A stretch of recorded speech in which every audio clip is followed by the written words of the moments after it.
10, 12 years ago. I was, practicing orthopedics, doing my thing. I was the busiest surgeon in the hospital. I'm one of the busiest surgeons in the state. I was on billboards. I was on magazines, best doctor panel, that kind of propaganda they put out there. But, and then I started saying, looking at my own health. I was on a ketogenic diet. And, this was a time when we were operating a lot of knee replacements of patients.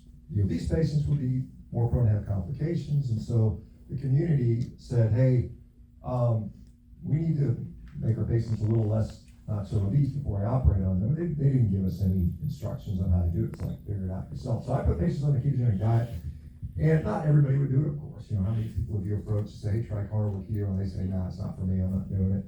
But many people do.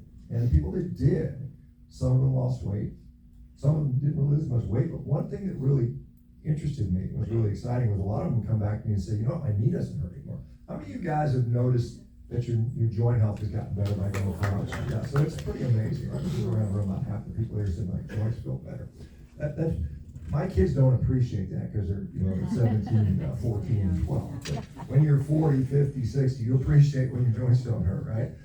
So I thought that was really cool. So I approached the hospital administration. I was head of the orthopedic department. I approached the hospital administration. I said, hey guys, I'd like to spend like a half day a week just talking about my lifestyle, right? I was like, this is great. This is good. This is why I went and became a doctor in the first place. And I was surprised because they said, no, we're not really interested in that. We don't have it. I remember, I paraphrase, no, I quote them directly, we don't have an appetite for that.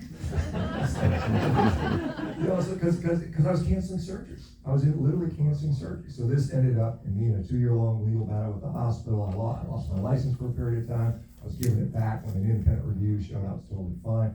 So that was a really depressing time in my life, very, very depressing. And I recently had a divorce, which also was very, very depressing to me.